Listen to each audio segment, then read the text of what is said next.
नमस्कार।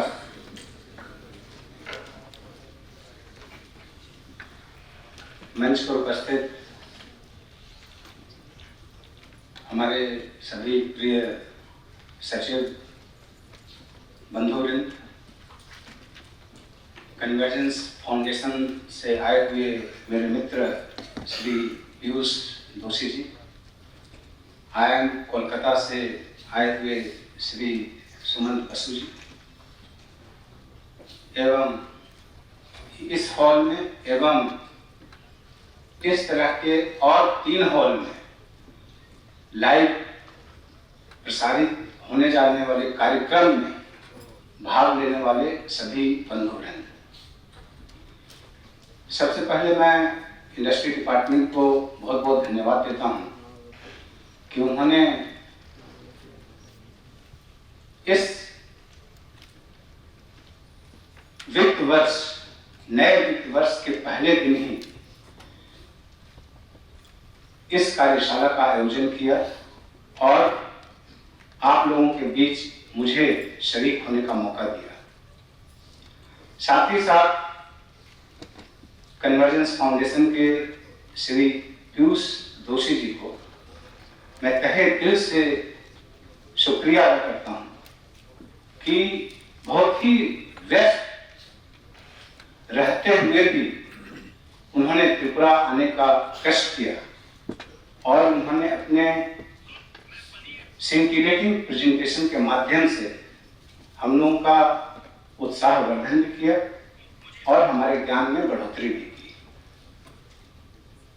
IIM कोलकाता से श्री सुमंत बसु जी आए हुए हैं, उन्होंने भी इम्पैक्ट असेसमेंट स्टडी के बारे में बताया। वे भी काफी व्यस्त चल रहे थे, लेकिन उन्होंने हमारे रिक्वेस्ट को स्वीकार किया और हमारे बीच वो पधारे, उसके लिए भी उनका मैं धन्यवाद करता हूं।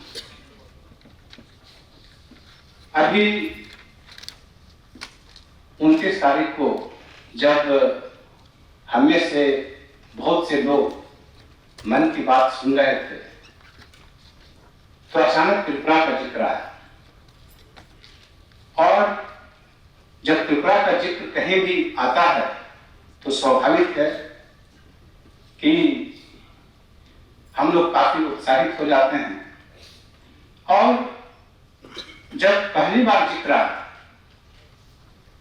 तब एक इनोवेटिव प्रोजेक्ट के बारे में आया कि हम लोग बहुत ही ऊंचे जम्पुई पहाड़ पर एक इनोवेटिव वाटर सोर्स के माध्यम से सभी लोगों को पीने के पानी की सुविधा मुहैया करा रहे हैं। हम इस बात से ही खुश थे कि त्रिपुरा की धरती के बहुत सारे चित्र टीवी पर परिलक्षित हो रहे थे। अभी हम उससे उभर भी नहीं पाए थे कि 4-5 मिनट के बाद ही दूसरी बार चर्चा, और दूसरी बार भी एक इनोवेटिव प्रैक्टिस की चर्चा हुई। वो यह था कि दूर दराज इलाकों में हम लोग कैसे पावर सप्लाई कर रहे हैं, कैसे कर रहे हैं, माइक्रो ग्रिड के माध्यम से कर रहे हैं। हम लोग जितने भी त्रिपुरा के लोग थे, हम लोगों का सीना खुशी से फूल गया। और यही नहीं, जब हमने ऑनरेबल प्राइम मिनिस्टर साहब के मन की बात का शुरू से लेकर के अंत तक अध्ययन किया बात में, तो पता चला कि यदि सभी एपिसोड्स को मिला दिया जाए और किसी एक स्टेट की सबसे ज्यादा चर्चा हुई है तो त्रिपुरा की चर्चा हुई है। और ये अपने आप में मेरे लिए चमत्कारी चीज थी। वो इसलिए क्योंकि जब मन की बात का 100वां एपिसोड अप्रैल 2023 में खत्म हुआ, तब IIM रोहतक ने स्टडी किया और उसका काफी पूरे विश्व में इसकी चर्चा हुई कि मन की बात को रेगुलरली 30 करोड़ लोग सुनते हैं, और यदि ऐसा कहा जाए कम से कम एक एपिसोड को किसने देखा है तो वह संख्या 100 करोड़ तक पहुंच जाती है। तब हमें लगा कि हम यहां जो भी लोग बैठे हुए हैं कितने भाग्यवान हैं कि हम जो करते हैं उसकी चर्चा प्रधानमंत्री जी अपने मन की बात में करते हैं, और कम से कम 30 करोड़ लोग उसको सुनते हैं, और यह कम से कम 30 करोड़ से ज्यादा संख्या होगी, क्योंकि उस सर्वे के अनुसार सुनने वालों की संख्या 100 करोड़ तक पहुंचती है। इसी तरीके से अभी खुशी खत्म नहीं हुई थी कि 30 तारीख को director fire services Megha Jain ने बोला कि सर हम लोगों को फायर सर्विसेज डिपार्टमेंट को नेशनल लेवल पे एक अवार्ड मिला है। मैंने कहा कि अरे भाई कम से कम जो अभी 2 खुशी हुई है उसको तो सामान्य दो, और अभी वो खत्म नहीं हुआ था कि अभिषेक सिंह साहब ने एक चिट्ठी व्हाट्सएप पे भेजा, जो हमारे सेक्रेटरी पंचायत हैं, कि त्रिपुरा को पूरे राष्ट्रव्यापी समीक्षा में 3 पुरस्कार दिए गए हैं। कौन से पुरस्कार? तो सिपाही जिला जो हमारा डिस्ट्रिक्ट है, उस डिस्ट्रिक्ट को बेस्ट जिला पंचायत का अवार्ड मिला पूरे देश में। उसी तरीके से वेस्ट त्रिपुरा जिला में हेजामारा ब्लॉक में एक पंचायत है, उसको मोस्ट विमेन फ्रेंडली पंचायत का अवार्ड मिला। उसी तरीके से उन्नकोटी को लिया जाए तो वहां भी बेस्ट हेल्दी पंचायत का अवार्ड पूरे देश में मिला।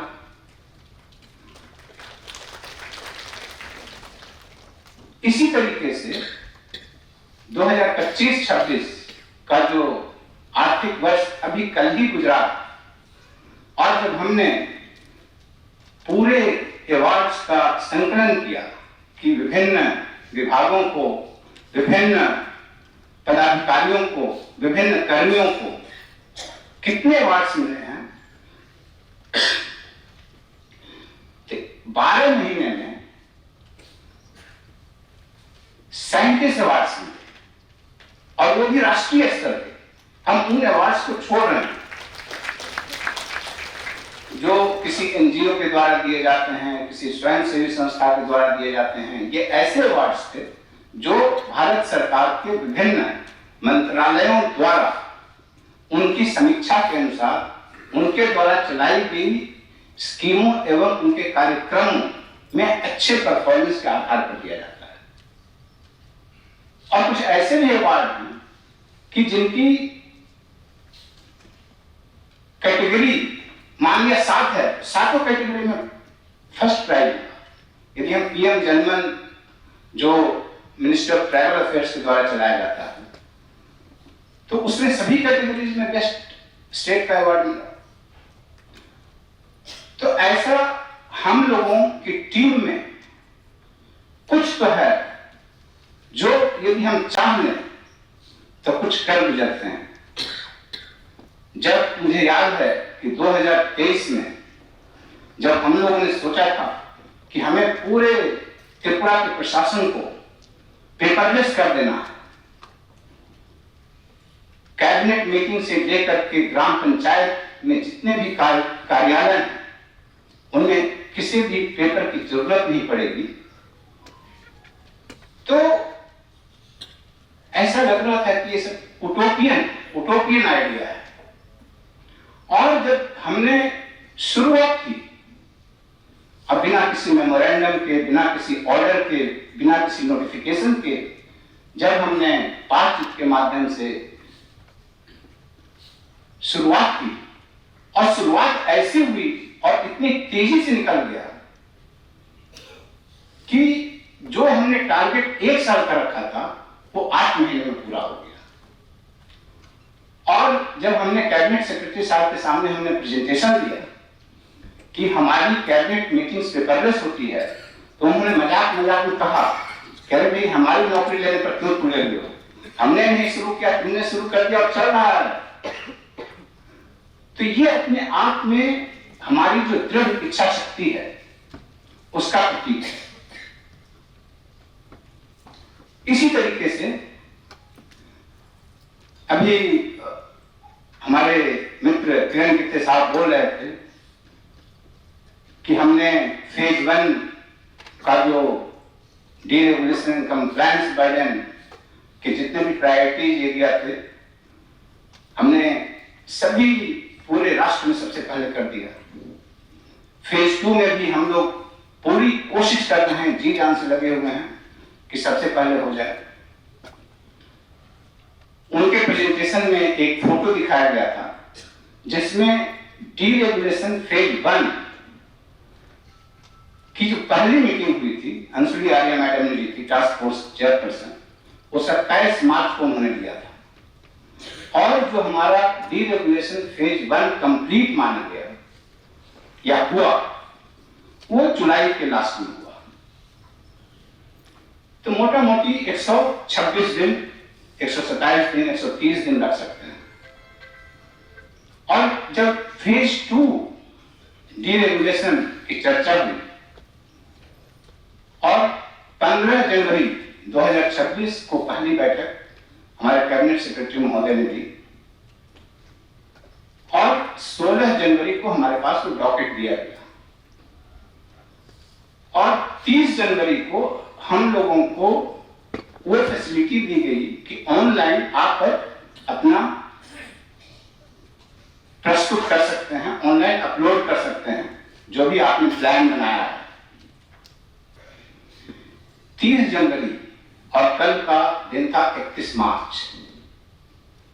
हमने अपनी तरफ से जितने भी 28 प्रायोरिटी एरियाज थे, हमने सारे काम कर दिए हैं। इसका मतलब क्या हुआ कि हम डीरेगुलेशन कंप्लायंस बर्डन फेज 1 में हमने करीब 130 दिन दिया और compliance deregulation and reduction of compliance burden phase 2 में हमने कितना टाइम दिया, 31 जनवरी से लेकर के 31 मार्च, पूरी 60 दिन। तो ये हम लोगों के लिए बहुत ही गर्व की बात है कि जिस जोशी साहब का जो प्रेजेंटेशन था कितना सिंटिलेटिंग था, कितना उत्साहवर्धक था। और यदि स्पीड की बात उन्होंने बोली एक बात कि पहले लगेगा कि स्लो है, उसके बाद अचानक स्पीड बढ़ जाएगा। यही हमारे साथ हुआ है कि हम शुरू में भले स्लो थे, लेकिन अब फेज 2 में हम और तेजी गति पकड़ दी है। और इसी का परिणाम है कि आज जो हमने टारगेट लिया था कि इस पिछले फाइनेंशियल ईयर जो खत्म हुआ 31 मार्च 2026 को, उस समय तक हमने 28 के 28 प्रायोरिटी एरियाज पे जो भी कंप्लायंस करने थे, चाहे वो पॉलिसी चेंजेस के संबंध में हो, एक्ट बनाने के संबंध में हो, वो हमने कर दिए हैं। अब कुछ प्रायोरिटी एरिया प्रोसेस रिफॉर्म से संबंधित थे, उन्होंने भी हमने कर दिया है। और उन्होंने जो सबसे बड़ी बात बोली है वो कल्चर डेवलप करना, उसी के लिए आज हम लोग बैठे हैं, इसी के लिए आज कार्यशाला है। हम लोग जब सेक्रेटेरिएट में बैठते हैं तो हम लोग सोचते हैं कि भाई हमने तो कर दिया, जैसा कि उन्होंने बहुत ही अच्छे से डिस्क्राइब किया जोशी साहब ने कि वेरी इजी, हमने टेबल टॉप एक्सरसाइज कर दिया, प्रोसेस रिफॉर्म्स भी बहुत जगह कर दिया। अब जो कल्चर डेवलप करने की बात है तो कैसे है? ये तभी हो सकता है कि नीचे से ऊपर तक टीम के जितने भी हमारे सदस्य हैं, वो चाहे दूर दराज सिलाचरी एरिया में बैठा हुआ हमारा रेवेन्यू इंस्पेक्टर हो, हमारा डिप्टी कलेक्टर हो, हमारे फैक्ट्रीज के इंस्पेक्टर बंधुगण हो, या सेक्रेटेरिएट में बैठे हुए मुख्य सचिव हो, या हमारे ऑनरेबल मिनिस्टर्स हों, ऑनरेबल सीएम्स हों, सभी के लोग समझें कि नहीं, ये हमारे लिए जरूरी है और यही हमारी संस्कृति है, यही हमारी कर्म संस्कृति है, जिस कल्चर की बात उन्होंने बोली। और तभी हम एक विकसित समाज बनने की जो हमारी परिकल्पना है उसको पूरा कर सकते हैं। और उन्होंने अपने प्रेजेंटेशन के माध्यम से, एक स्लाइड के माध्यम से उन्होंने बहुत ही अच्छे तरीके से रखा कि यदि हम लोग कितने परसेंटेज ग्रोथ पे जाएंगे तो हम किस कंट्री के बराबर पहुंचे। लेकिन जो वर्ल्ड बैंक का एस्टिमेट है या उनकी जो परिभाषा है, उनका जो मापदंड है, उसके अनुसार जाए तो हम लोगों को $40,000 पर कैपिटा करना है। और उसको करने के लिए त्रिपुरा जैसे राज्य को तो 10% किया, 12%, 15%, 16% भी कम होगा। उसका कारण यह है कि हमारे लिए बहुत सारी अंतर्निहित चुनौतियां हैं, इनहेरेंट डिसेबिलिटीज हैं, चैलेंजेस हैं। हमारे पास 80% इंटरनेशनल बाउंड्री है। हम लोगों की जो मेनलैंड से डिस्टेंस है वो बहुत ज्यादा है, जैसे कि ट्रांसपोर्ट, जो लॉजिस्टिक कॉस्ट हम लोगों का दूसरे राज्यों के अपेक्षा बहुत ज्यादा रहता है। उसी तरीके से हमारे यहाँ 73% फॉरेस्ट एरिया है, जहां हम लोग कन्वेंशनल टर्म में जो डेवलपमेंट का मापदंड है उसको हम लोग नहीं पूरा कर सकते हैं। बहुत सारी इंडस्ट्री लगाना चाहें फॉरेस्ट एरिया में हम नहीं लगा सकते, और जो बाकी एरिया बच जाते हैं उसमें कुछ वाटर बॉडीज हैं, पॉपुलेशन डेंसिटी बहुत ज्यादा है, जो जमीन है ऊबड़ खाबड़ है, मीन्स कहीं ऊंचा है कहीं नीचा है। तो जिस तरह का मेनलैंड में पंजाब, उत्तर प्रदेश के समतली क्षेत्रों में होता है वहां नहीं हो सकता है। जब हमारे पास ऑलरेडी इनहेरेंट चैलेंजेस इतने ज्यादा हैं, तो जो हमारे द्वारा बनाए गए चुनौतियां लॉज के रूप में, नियम के रूप में, कानून के रूप में, उसको हम क्यों पालें?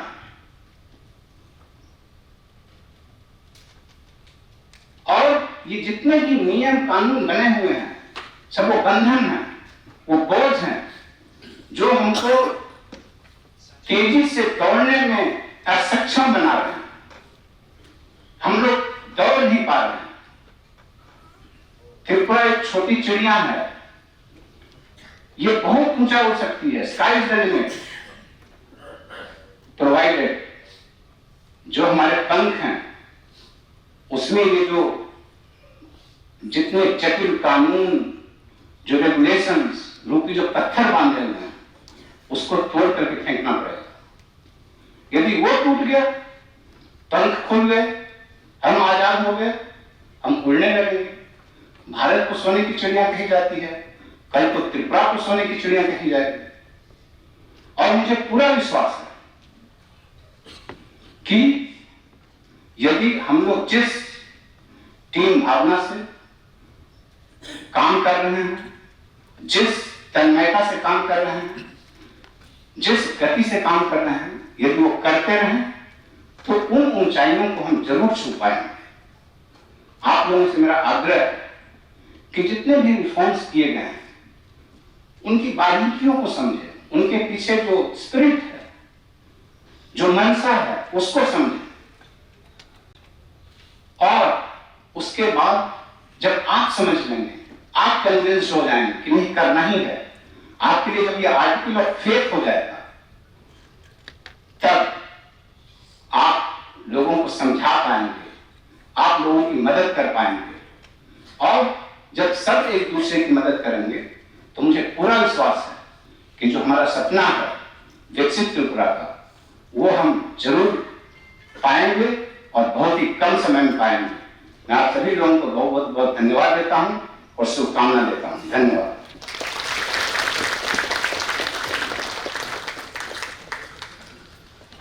Thank you very much, sir. We have heard from our Honorable Chief Secretary Sri Jitendra Kumar Sinha, sir, how beautifully he has inspired every one of us. He has told about the inherent challenges And as he said, you can only fly higher if our wings are free. Thank you very much, sir, for inspiring everyone in this auditorium.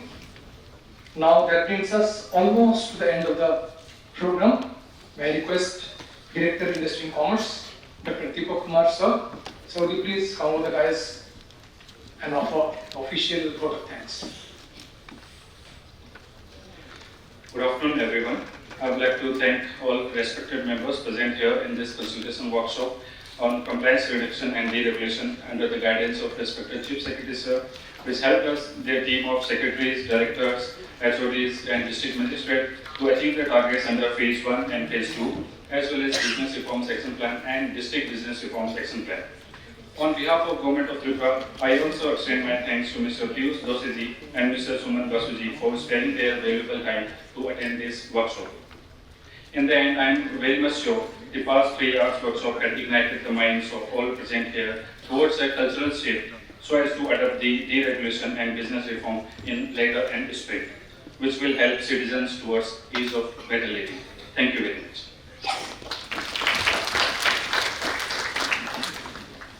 Thank you everyone for being such a nice audience. Please remember, reforms are not complete unless those are implemented in a proper way. Please move towards the dining hall. It's time for lunch. It's time to say goodbye. But remember, this is not the end.